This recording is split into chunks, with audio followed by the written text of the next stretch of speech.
many levels of nursing. We have what are CNAs, which are our certified nurse assistants. Then we have the licensed professionals who are licensed practical nurses and, of course, registered nurses. In New York State, we've got over 300,000 registered nurses.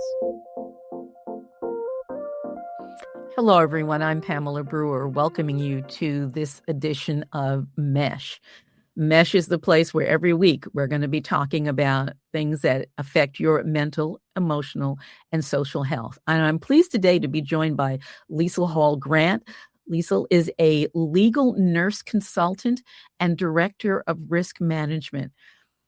Liesl, welcome to M.E.S.H. Thank you so much. Now, Liesl, I got to tell you, when I saw a legal nurse consultant and director of risk management, I start to scratch my head a little bit. What does that mean? It is the most interesting position I've ever had as a registered nurse. From the legal nurse consulting side, I do review of medical records for medical malpractice cases with attorneys. And it is fascinating. You get such an insight into the care that a patient gets by going through that medical record.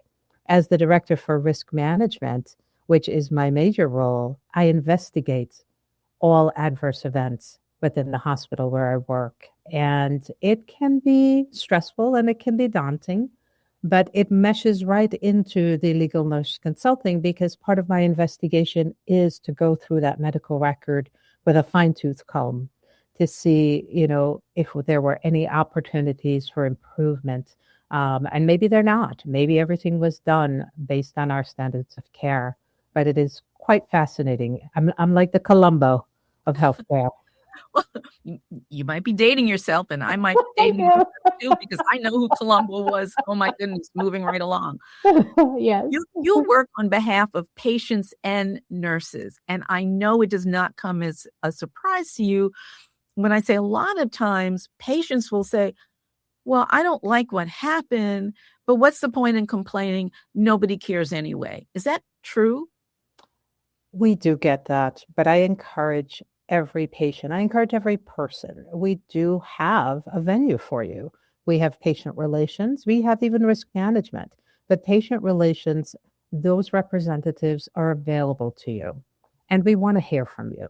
You might think, oh, nothing's going to happen. Believe it or not, every single complaint gets reviewed, gets investigated, and we do respond back to you in writing, in person, if you prefer. And so please don't ever think that, your complaint or your concern is going to be dismissed. So wait a minute. Are you saying that I'm a patient in a hospital, nobody knows me from a can of paint, and I have a concern? Are you saying that there's actually a person that I can go to and express my concern, that I don't have to be quiet? Who do I go to? Absolutely. Well, you can start with your nurse. And let your nurse know what your concerns are. And that gets escalated. The nurse will escalate it up to their nurse manager and patient relations. And yes, patient relations will come speak to you. The nurse manager will come speak with you. You have a venue, you have an opportunity to express those concerns. So absolutely, it doesn't matter who you are. You can be Joe Schmo. Yes, and come to that hospital. And if you have a concern about the care that you're receiving, absolutely, please do speak up. Well, what if the person that I'm complaining about is the nurse that you've just told me I should talk to? Do I talk to that nurse, or what do I do? You can ask to speak to a patient representative, or you can ask to speak to the nurse manager. Okay. And should I worry about any pushback?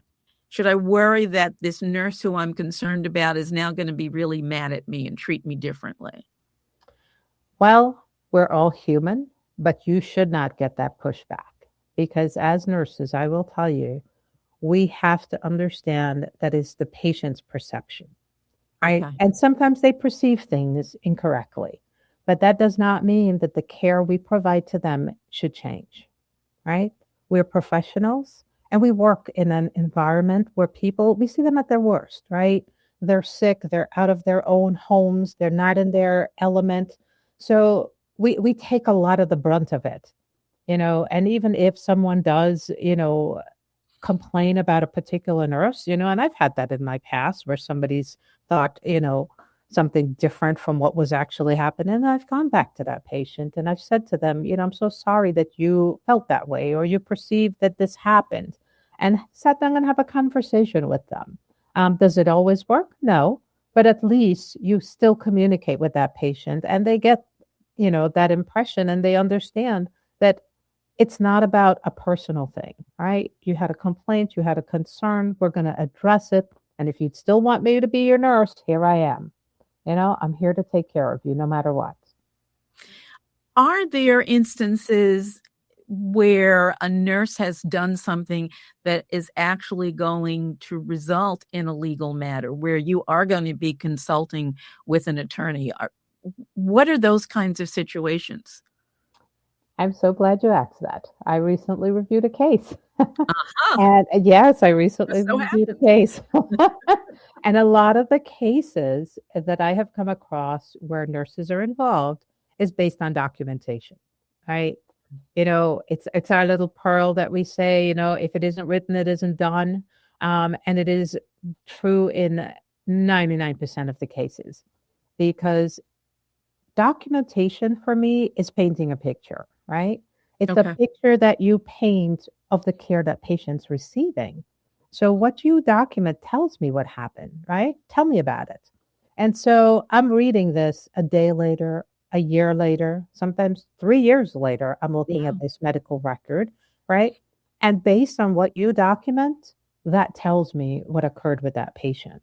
Hmm. So if something's missing, then it leaves a hole for that, attorney on the other side to jump into. Right. So for nurses, documentation is absolutely key. Okay. Documentation is key. I get that. But there aren't enough nurses to go around. That's true. And there are tons and tons of patients. How do you actually have the time to document appropriately or completely? Or is AI, artificial intelligence, a part of documentation in the nursing world these days? Currently, AI is sneaking its way in, but we still need to find that moment to document. Okay. When I do documentation with nurses, I say to them, every 2 hours, take a moment, take 5 minutes, and go in and make sure you update that record, that you drop that information in. When you're not doing it on a regular basis and you wait all shift and then do it at the end of the shift, that's where you forget things, right? Oh, did Right. that happen? When did this happen? Oh, I don't remember. And so things get missed.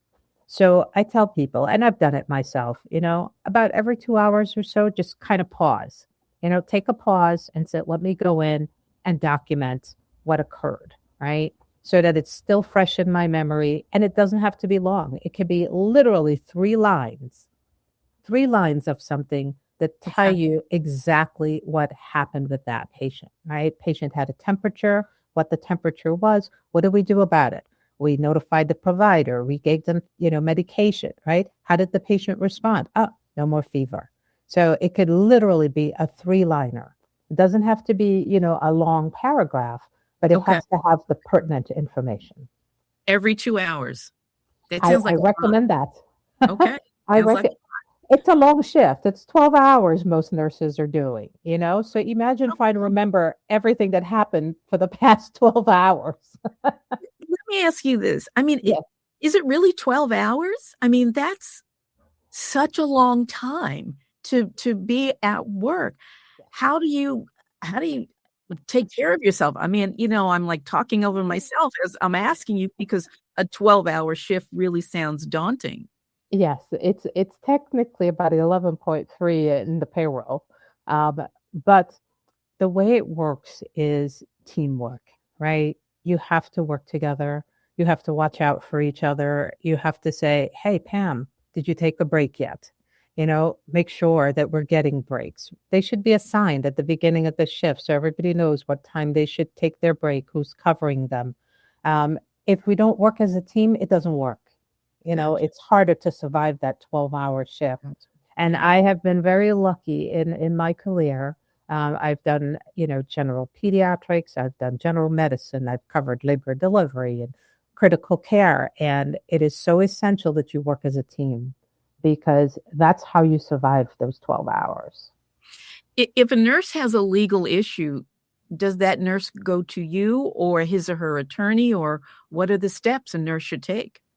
It depends on what the issue is. But Okay. yeah, where I work, I have a sign on my desk that they put because, oh, happy Nurses Week to everyone. We just completed Nurses Week. And there's a sign on my desk that says, I'm going to drop everything and handle your problem. Because I have an open door policy, and risk management can be an open door for nurses. Reach Okay. out to risk, and we can guide you in the right direction. Okay. Yes. I'm going to drop everything to handle I like that. I think I'm going to put you on speed dial. Yeah.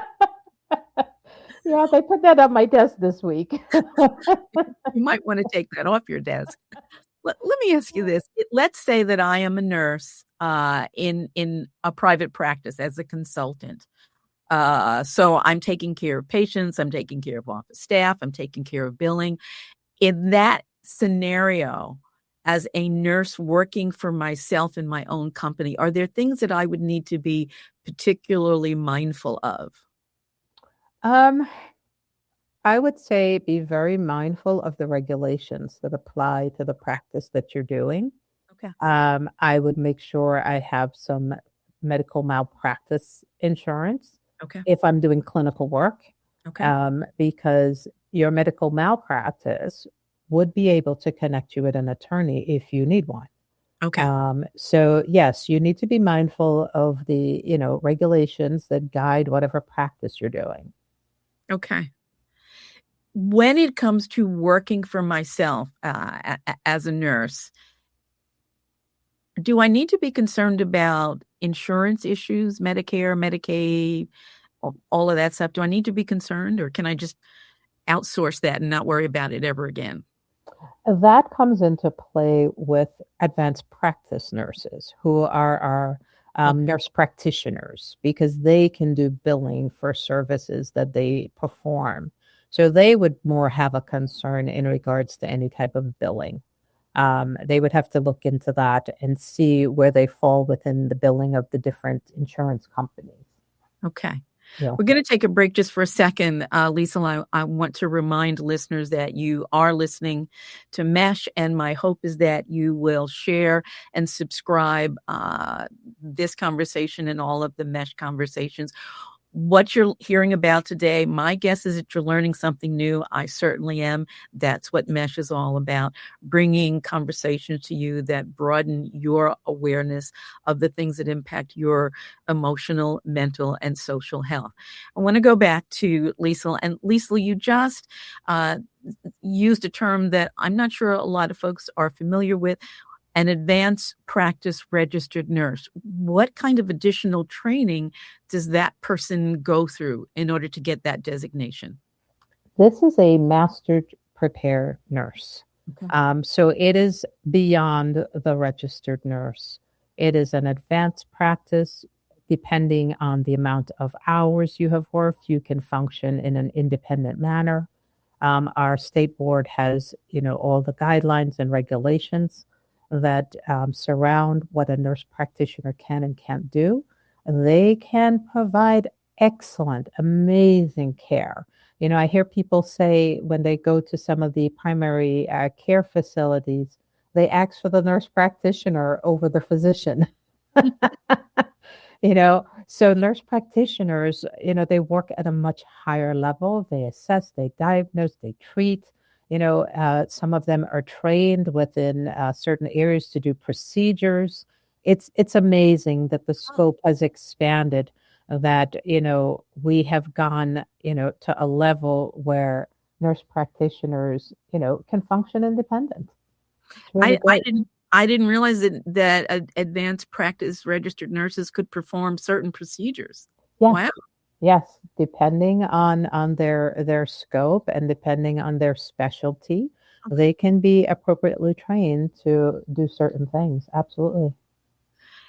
That's pretty amazing. Let me ask you this. You talked at the very beginning about the different kinds of nurses that there are. What's the difference between a certified nursing assistant, a CNA, and an LPN? What's the difference? So an LPN actually has a license. Okay. CNA does not. Okay. They get like a certificate of completion from the program that they go through. They work under the supervision of a nurse in providing what we call ADLs, or activities of daily Yes. living. Uh-huh. So they assist the patients in ambulating and going to the bathrooms and getting them fed, making sure their environment is safe. So they really assist the nurse in taking care of that patient. Okay. And the an LPN versus a LVN? They're very similar. One is considered a vocational nurse, one is a licensed practical nurse. Their scope is very, very similar. Okay. Yes, yes. So they can give medications, they can do care. Yes, they can, do vital signs, those type of things. Very similar in their roles. The big difference is the registered nurse. So as a registered nurse, you have now an advanced set of training. So you do assessments. You give all medications, because LPNs and LVNs don't always give the same type of medications that a Okay. registered nurse can give. Okay. The training for a registered nurse goes into critical thinking and even leadership roles, because you'll hear nurses say, I'm the charge nurse. So they get trained to be in leadership type roles. So with each level, the training and the education and the skill increases. You mentioned at the early part of our conversation that in New York, there are 300,000 nurses. So my jaw's dropping, but that's not enough. What kind of changes would you like to see in the field of nursing? Um, you know, we are leading towards a top heavy nurse practitioner role. Um, Everyone I speak to wants to be that nurse practitioner, and I admire it because it's a higher level that we provide. Um, but I would like to see more people going into the that RN role, that bedside role, Okay. because that's where we're losing nurses. And I think speaking up about that role and letting people know it could be a very satisfying role. Okay. You're there, you see patients come in and they can be at their worst, and then you get to send them home and it's like, oh my god. My family laughed at me a lot because even though I was doing leadership, I kept going back to the bedside and back to the bedside, and they kept laughing. They said, you can't give it up. Well, eventually I did. My knees gave out.